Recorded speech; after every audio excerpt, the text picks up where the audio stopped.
Hello and what's up, my friends? It's Thunderbob here, and tonight we're going to be talking about the Switch 2 again. If you watched my previous two videos, I have an unboxing video and my initial impressions after playing with the Switch for one night. And in that video, I talked about how I was going on vacation for a week, that I'd be taking my Switch 2 along and using it extensively, both while traveling and in the hotel room. And I am back. I want to give my thoughts after using this thing pretty much nonstop for the last week. And yeah, we'll jump right in. First, let's talk about the hardware. So after using it for the last week, I think the ergonomics and the weight distribution are pretty good. The buttons overall feel nice, the sticks are solid, the D-pad is acceptable, though I haven't played much in the way of fighting games outside of some Smash Brothers. The triggers are digital and not analog, which is not a huge issue for the games that I play, but if you're big into racing games, I could see this limiting some of the games down the road. I found the new chat button, which is just below the home button, kind of annoying, and I kept hitting it by accident and starting the chat instead of going into the home screen that I wanted to. And the only other real issue I found with the hardware was in extended Mario Kart sessions, holding down the aid button for the gas would eventually make my finger numb. And luckily there's a setting to have it just auto press. You don't have to hold it down while you're racing. But it did impact my play a bit, and it's weird because I have a Steam Deck, and I've put, like, hours and hours into the Steam Deck, and I've never found, like, my hand hurting. I think part of it is the Steam Deck is a bit bigger, and it's a bit more ergonomic, and the Switch 2 is a bit more portable. So overall, it's fine, but if you're holding down the same button, for 2 hours straight, it maybe is not quite as comfortable as the Steam Deck. Otherwise, everything feels quite premium and smooth. I like it a lot more than the original Switch. The magnetic latches in particular are quite nice, and I love pressing that button, randomly detaching and reattaching the joypads. The battery life feels considerably worse, though, than the original Switch. For my use, you get about 2 hours on the most demanding titles, and maybe up to 5 on smaller, less demanding games. I mostly played it plugged in, but when I forgot to plug it in or ran it for very long unplugged, it definitely drained very quickly. And on that previous video, I showed the system transfer. I gotta say, a very smooth process, moving the data from one system to the other. It was quick, pretty seamless. And we've actually continued to use both the original Switch and the Switch 2, and I found no real issues, even when we're accessing the same account on both devices at the same time. The only thing you really can't do is you can't play the same game on both devices, because you're basically like checking out the game card, the virtual game card. Otherwise, you should be able to play even digital games on both devices, just not at the same time.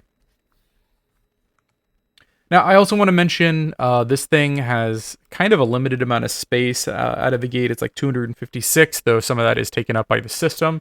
And you can see here I've only got 78 gigabytes of space remaining. You can see how many games I have installed and how much space they're taking. I do have an SD card. I didn't have it when I was on the trip, but I have since received it from Amazon. It's one of the SanDisk versions. I'll have a link below if you're interested. I've used it pretty successfully. There are a bunch of options out there, but this is the one that I've been using. And these things are more expensive than the standard SD cards that work on the original Switch. My 256 gigabyte one was, I think, about $60. I've seen some cheaper, like, non-name brand versions, but I like SanDisk. Their products have always worked for me. But your mileage may vary there. You might get a 512 for this price if you go with, like, a Walmart brand. And you're going to be using probably more space here than the original Switch. A lot of the Switch 2 games are not physically on the card. They're just keys, basically. So you plug that key in, and then it downloads the whole game onto your system. And while games are still pretty small on the Switch 2, there are a lot of third-party games that I'm hearing are larger, like Cyberpunk, I want to say, is like a 50 gig game. That's, a quarter of the storage space that comes on the Switch standard. So let's talk about what's actually critical here, the games. What did I play? How fun was it? How did they perform? That sort of thing. And so I took about a dozen games with me, and I kind of tested most of them. I spent the majority of my time with just a couple of games, however. Mostly the Switch 2 games or the games that have been patched to take advantage of the Switch 2, primarily Mario Kart World, Tears of the Kingdom, Pokemon Scarlet, Bowser's Fury. I also briefly tested out a bunch of other games like Zelda Age of Calamity, Metroid Prime Remastered, Marvel Ultimate Alliance 3, among a few others. And I found most of those games ran a little bit better, but otherwise were not largely changed from the original Switch. I am very excited at the prospect of those games getting patched and performing as well as some of the patched games, but there really isn't a huge difference on those. Like maybe more of a locked frame, like an Age of Calamity. I think it's a 30 FPS game, but it did drop on the original Switch below 30 frequently, and now it's pretty well locked to 30 from what I can tell.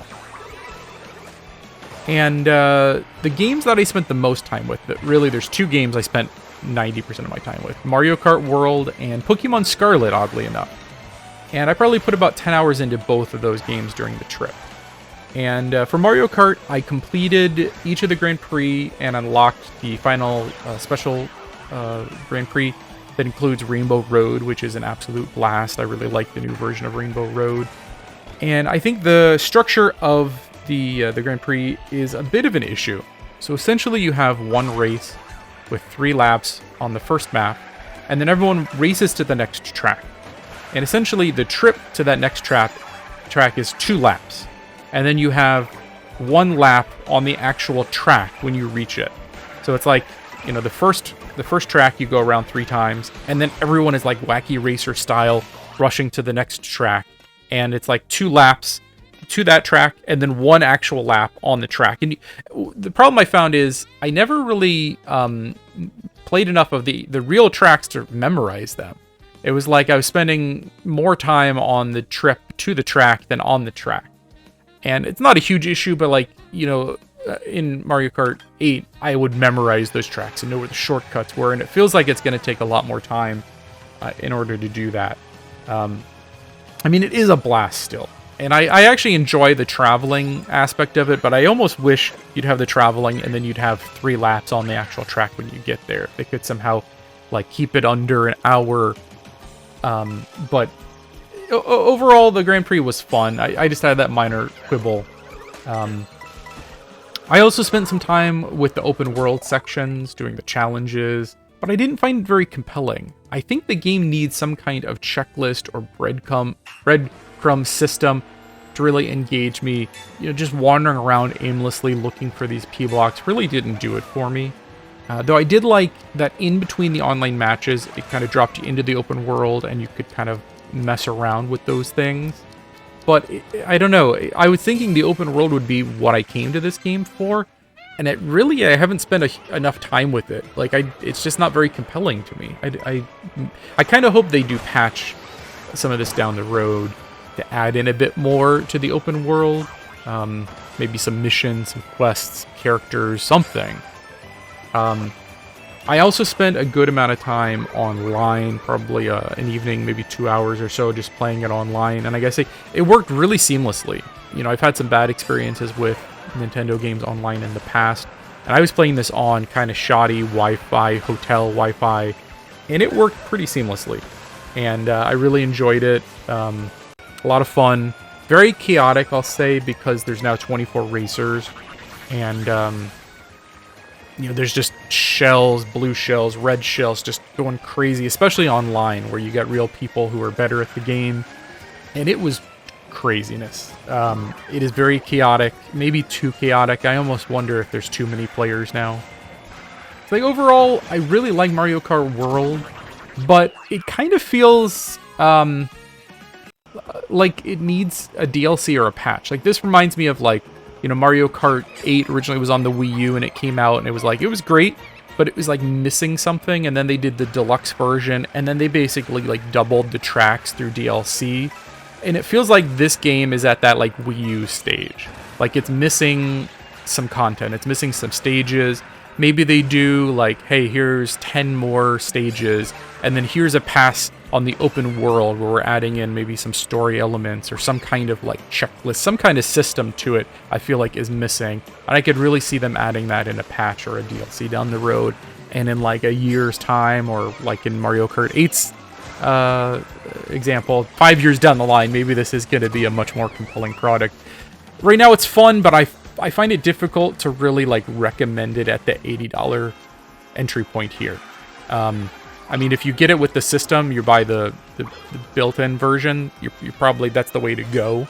But I don't know if I could recommend this at $80 right now, even though it's like the only real compelling reason to buy the system.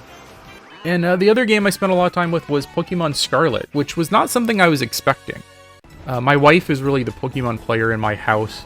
The last Pokemon game that I beat was the original release of Blue from 1998 on my Game Boy.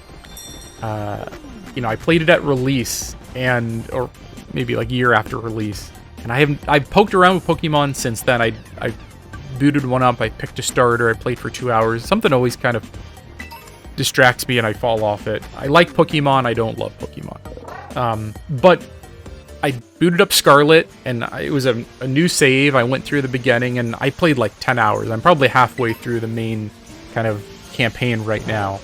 And I'm having a ton of fun, and this game looks and runs so much better than the original Switch. Resolution's higher. The FPS is like feels like stable 60. Just it moves quicker. The loading time is better. This is like what Pokemon Scarlet should have been at release. It is a whole different beast now.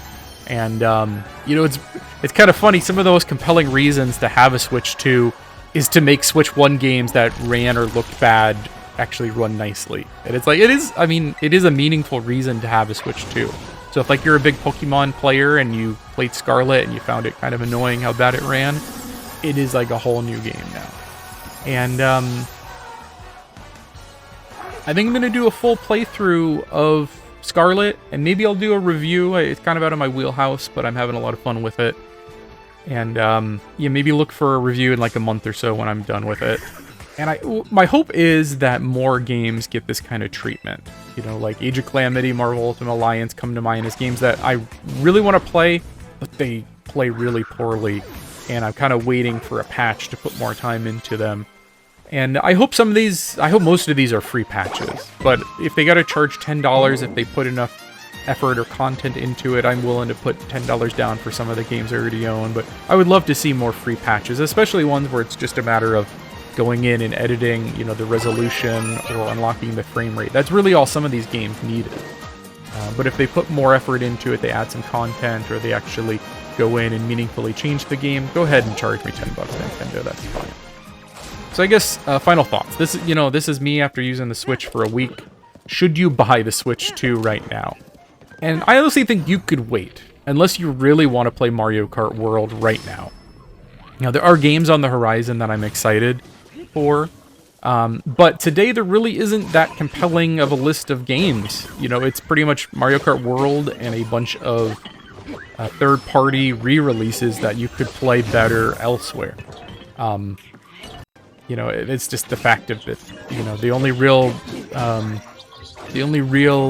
exclusives here are like Mario Kart World, and then there's a racing game, Fast Fusion, which I haven't bought yet, but I think I will be buying. It looks cool. F-Zero, I love F-Zero. And then that Welcome Tour, which is not a real game from everything I've seen. Otherwise, it is all just re-releases with, you know, it's great that they run portably, but there are probably better places to play almost every one of those games. And the main reason I bought the Switch 2 was because, you know, Nintendo rarely drops the price of their hardware, and the prospect of tariffs further impacting availability and pricing, and I knew I'd want one of these eventually. You know, I have the disposable income to buy it now, and it's probably not going to be cheaper in a year or in 3 years, so why not just buy it now? But for you, if, you know, $500 seems like a lot of money and you're looking at what's out there now, I would wait. Give it a year. That Donkey Kong game will be out. The new Metroid will be out. I'm sure there'll be more third-party games, and I'm hoping that there's going to be more patched Switch games to give you more incentive to play those older games.